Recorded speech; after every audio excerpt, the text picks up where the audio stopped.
All I know is he was vomiting profusely and struggling to walk, stand up.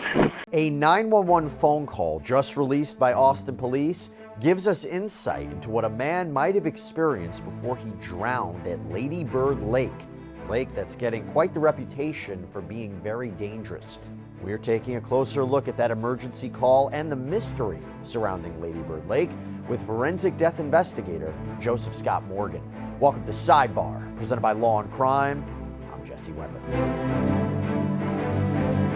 So we have an update for you surrounding the mystery of Lady Bird Lake out in Texas, namely the multiple dead bodies that have been found on a mile-long stretch of the Colorado River between the Lamar Boulevard Bridge and Lady Bird Lake out in Austin, Texas. And it's about a half hour's walk from the Rainy Street neighborhood. This is a trendy night spot, pubs, restaurants, food trucks, and that is why some in the community and online fear there may be a serial killer, and they call this person the Rainy Street Ripper. Now, we've told you about this bizarre set of cases before here on Sidebar. You can check out a deeper dive that we did into all of the victims on that prior episode. But Austin police continue to insist that there is not a serial killer that is loose. Rather, that most of these deaths are not the result of foul play. You see, police investigations have consistently found that most of these deaths are accidental, that they share a combination of alcohol and this easy access points to Lady Bird Lake. And one of those deaths concerns 30-year-old Jason John, who apparently stumbled off a hiking and biking trail in Austin, Texas, and fell into the water of the lake. Happened in the middle of the night on February 5th, 2023. And now we have a newly released 911 phone call surrounding this incident. So on February 5th, a man apparently saw Jason go into the water, and he couldn't really help him. So what did he do? He rushed up the embankment to the nearby Holiday Inn to have them call 911. Let's play you a portion of that. Hi, yes. I had a man just walk in here saying that somebody just fell in the river. He's drenched. I guess he tried to save the person, and I'm in the hotel, Holiday Inn Town Lake. Address? At 620 North, IH 35. Okay, this is the Holiday Inn Town Lake? Yes, ma'am. Okay, where would the patient be located inside the Town Lake? That's inside the Holiday Inn? Right in the lobby. Hey, we appreciate you following our coverage of this Lady Bird Lake saga. We want to continue to follow it any way we can. And as a way of saying thank you, let me talk to you real quick about this really cool sponsor of ours, Upside, that's offering our listeners and followers something really, really great. So Upside is a free app that gets you cash back on daily essentials like gas and groceries. For example, when I pump my gas, you know, one of life's great pleasures, right? No, it's not fun at all, but you know what it is? You can use Upside to get cash back when you fill up your tank. And yes, this is actual real cash back. It's money that appears in your Upside app that you can transfer straight into your bank account. So once you have the Upside app, you claim an offer for whatever you're buying on Upside. You pay as usual using a debit or credit card, and you follow the steps on the app and you get paid. And as you saw me just do, you can use Upside at places like Shell, Exxon, 7-Eleven, Taco Bell. That's just to name a few, by the way. So to find out how much you could earn, click the link in the description to download Upside or scan the QR code on screen and use our promo code SIDEBAR, and you'll get an extra 25 cents back on every gallon on your first tank of gas. That's promo code SIDEBAR for an extra 25 cents back on your first gallon of gas. Now, to be clear, Jason is one of 12 bodies that have been found in Lady Bird Lake since 2022. 11 men, 1 woman. And as I mentioned, that startling number has led to a lot of theories that there could be a serial killer, and they want city officials and law enforcement to do something about it. But again, authorities have tried to dispel that kind of theory.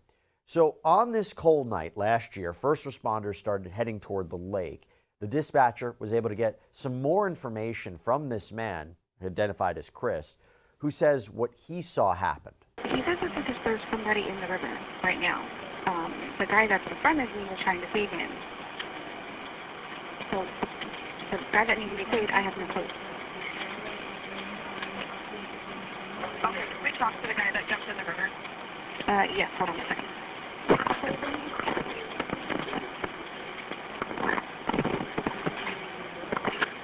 Yes. Sorry, please. My name is Chris Williams. What happened? I'm on the lake trail on the north side of Town Lake, walking down the trail. There's a young man up there about 100 yards away in front of me, puking and stumbling around and puking, had trouble to breathe. He went around in a circle. He went in the tree and said that man, just stay there, be calm, I'm coming, nothing to worry about, it's cool, I'm coming, just be still and breathe. And then he went towards the lake in the darkness. I couldn't see exactly.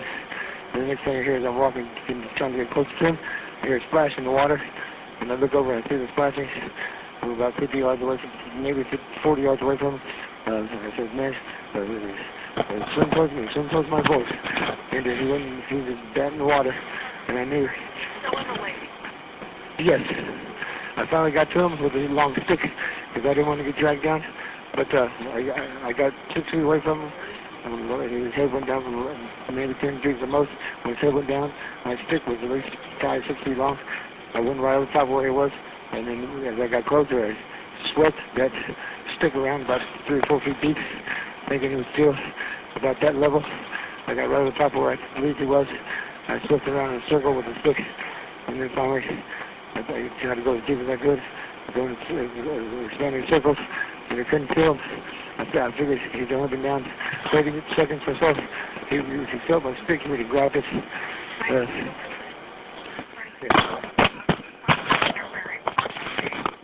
Okay. Yes.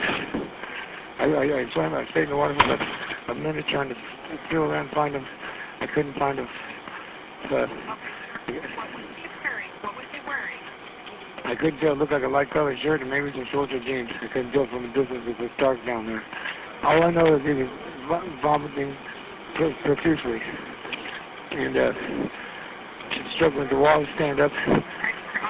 Did he fall into the water, or did you see him jump into the water? Could you tell? I did not see him. I did not see him fall, but I was within 50 yards at tops. But it's wooded, so I did. To me, it looked like he was stumbling around trying to keep his balance, so he was moving pretty quickly back and forth. Okay. If he was heading towards the bank, where it slopes down a little bit, and he was stumbling pretty fast, he may have landed 5 or 10 feet out into the water. Okay. By the time I got to the bank, he was a good 30 feet out. Okay.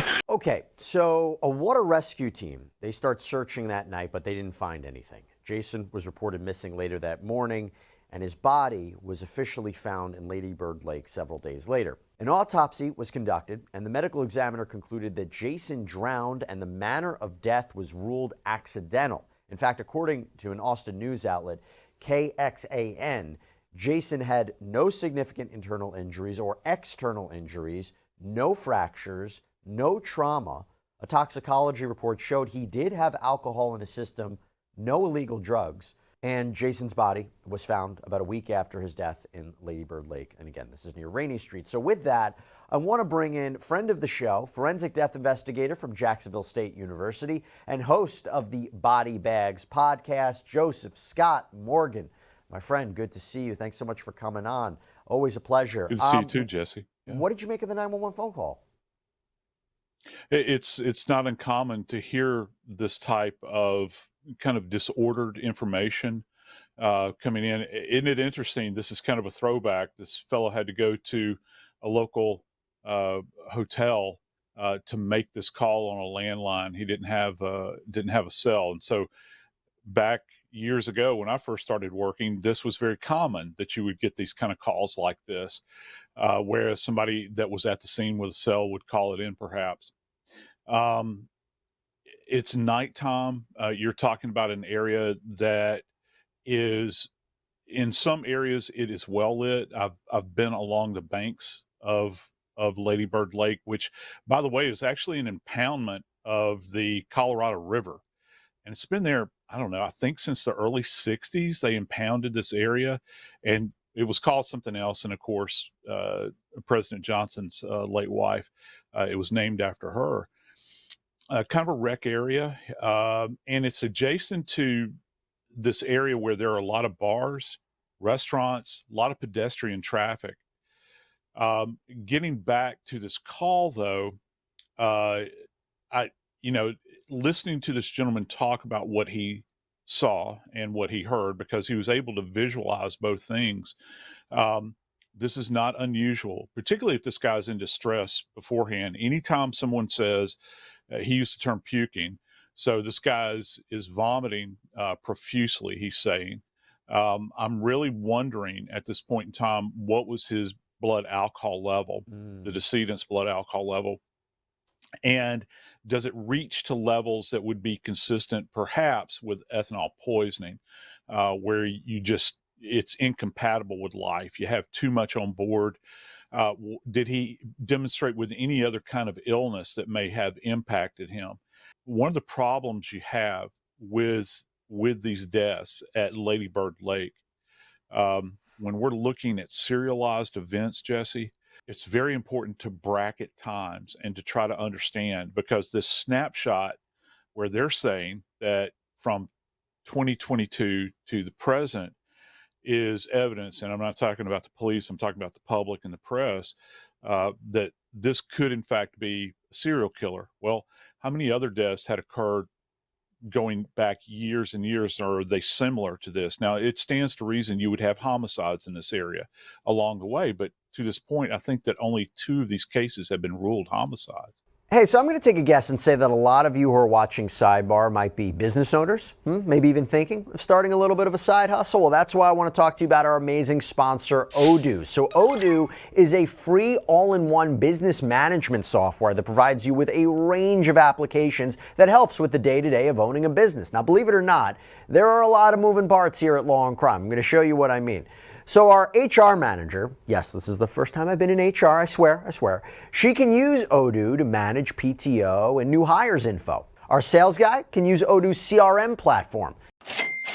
Don't mind him, by the way. He's a very special individual. Now, here's the kicker. You can try Odoo for free right now without even having to enter your credit card. You can even get free lifetime access to one of the apps in the Odoo suites if you don't need the rest. So click our link, odoo.com/LC Sidebar in the description and pinned in the comments, and try Odoo for free right now. Focusing on Jason for a minute, based on this call, if we take that description as true, and based on the autopsy, this does appear to be an accidental drowning, right? Yeah, it does. And you've got somebody perhaps that's in such an inebriated state, Jesse. He's unsteady. This lake can range, I think, up to about 18 feet in depth at its deepest point, this impoundment.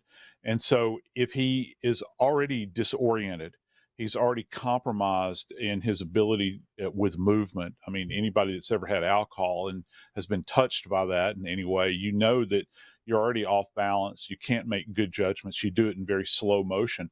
It's not beyond the realm of possibility. Plus, it was cold. He's wearing clothes. It's going to weight his body down. It's going to drag him down at that point in time, and he can't fight it. And if there's any drawdown on the lake where there's a current passing through there, that's also a problem. They didn't recover his body for a week, Jesse. By the way, is that unusual that they didn't recover it immediately?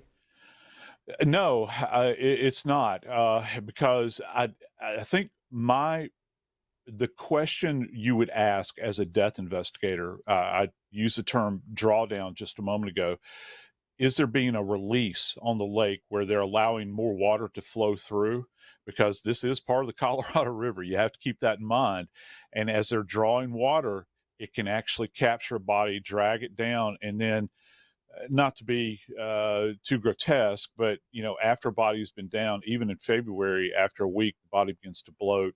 It then surfaces at that point in time. So that's not beyond the realm of possibility. Let's answer now the $1 million question, right? Yeah. When we look at these deaths to see whether or not there was foul play, they might rule it as an accident, but is there something more? Looking at the autopsy again, where they said there's no significant internal injuries or external injuries, no fractures, no trauma. Could someone have murdered Jason and that still be the autopsy findings? Yeah, is it within the realm of possibility? I think that, yeah, it should be. Using a modality like water to commit a homicide is highly unusual, unless you're talking about like say, for instance, somebody that is infirmed, that's in a bathtub, they're held under, or maybe a small child. It has happened in large bodies of water, but again, you have to have an individual that is physiologically compromised at that point in time. So yeah, I'd say that it was within the realm of possibility, but the witness didn't sound like he heard an adjacent person that was there. It didn't sound as though that he heard someone giving him commands or that there was an argument going on. So that would be real low on my list of suspicion, I think, at this point in time. And just to clear up, because I thought this too, I was like, okay, who's the gentleman that made the call?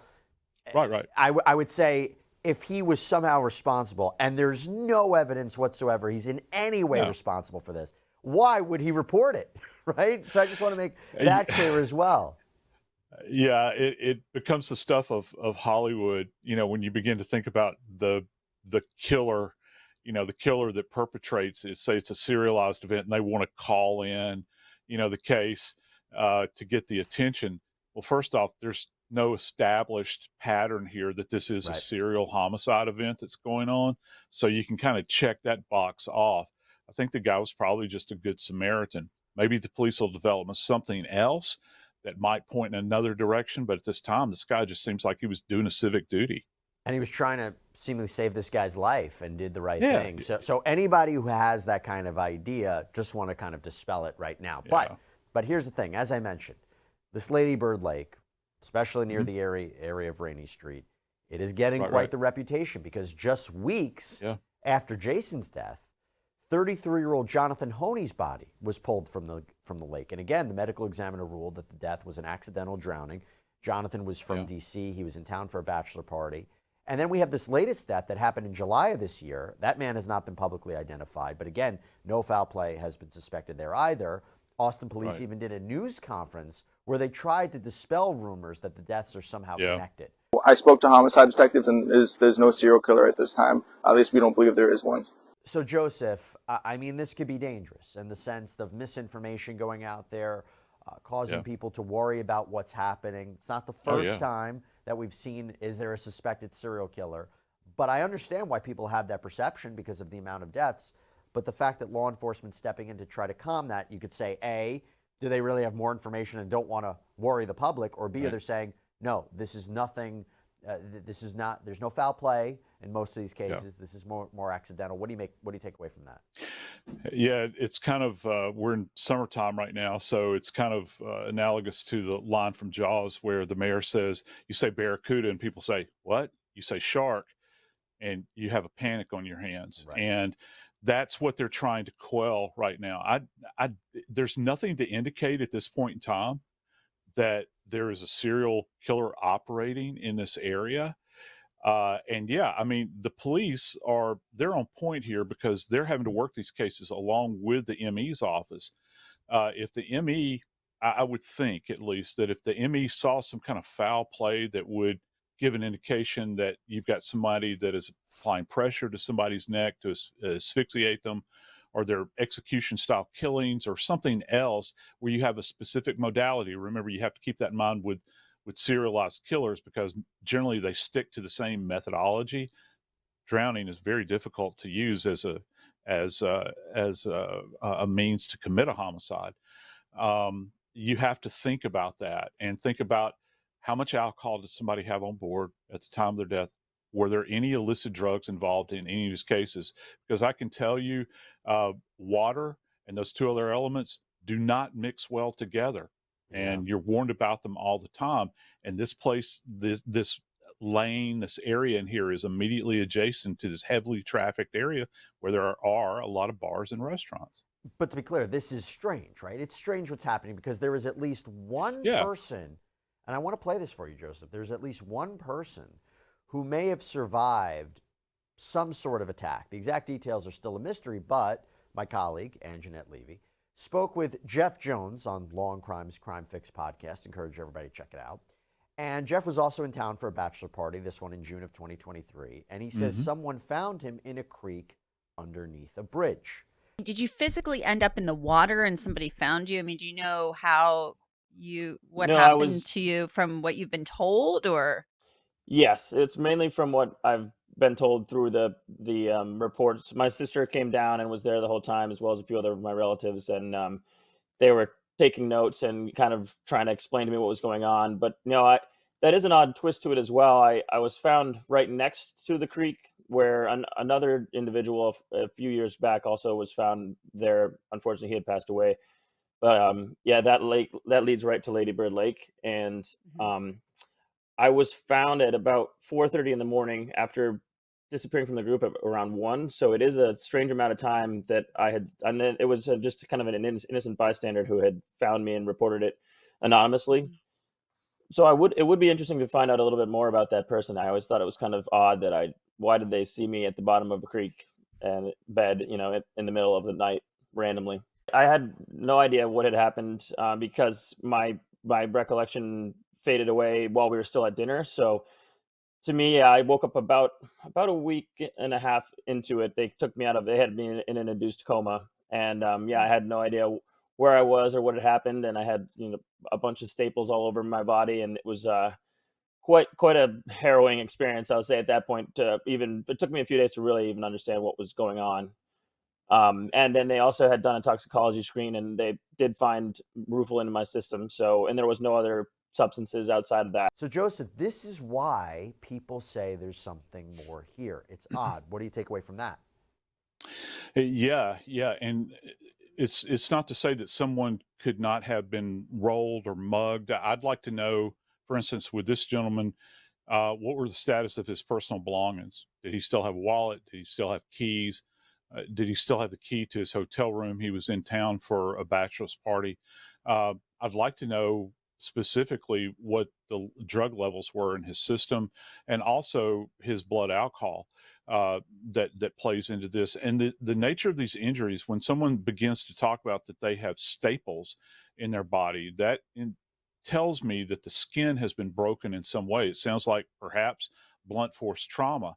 Is this guy an outlier amongst all the rest of these people? Was he beaten, rolled, dumped into the creek bed? Maybe somebody came along and found him. I don't know. I mean, you think about, he doesn't understand. He's saying that he doesn't understand how somebody could see him in the bottom of the creek at that point in time. Well, how would he even know what the level of lighting was? How would he know where specifically he was? Maybe somebody's just walking by and happens to see him. I don't know. But it is odd that you have this heavily concentrated area of deaths, but there are other places around the country where this has happened, where people are in recreational areas or perhaps areas of clubs where people will fall into bodies of water. I worked in New Orleans for a long time. There are a lot of people that will walk to the levee outside of the French Quarter and go down the levee on the riverside and wind up drowning in the Mississippi River. Sometimes those bodies aren't found for a long, long time. Yeah, it's a really tragic consequence of circumstances and location. And just to put a point on that, we mentioned that most of them are foul play, but Austin police, they say there was only one of these Lady Bird Lake cases that involved foul play, because in 2022, 45-year-old Josu Moreno was shot in the head while driving his car. The car ended up crashing through a guardrail into the lake, and police arrested Joel Gonzalez Pavone for the murder. And earlier this year, he was sentenced to 35 years in prison. And people, as you can imagine, are understandably concerned about what could be happening down at this lake. But there are advocates who say there's a lot of ways to make the area safer with simple things like lighting, fences, maybe a camera system. And in 2023, friends and family members of people who were reported missing or found dead near Lady Bird Lake, they spoke at an Austin City Council Public Safety Committee meeting. And since then, several permanent improvements have been made, including security cameras. There's permitting in the works for lighting, a sidewalk extension, and more fencing. Joseph Scott Morgan, thank you so much for coming on, breaking down the intricacies, the mysteries of this case. Again, I encourage everybody to check out Joseph's Body Bags podcast. Who wouldn't want to hear the soothing voice of Joseph Scott Morgan for a period of time, right? Thank you, Jesse. Yeah. Joseph, thanks so much. Really appreciate it. You bet. All right, everybody, that's all we have for you right now here on Sidebar. Thank you so much for joining us. And as always, please subscribe on Apple Podcasts, Spotify, YouTube, wherever you get your podcasts. I'm Jesse Weber. Speak to you next time.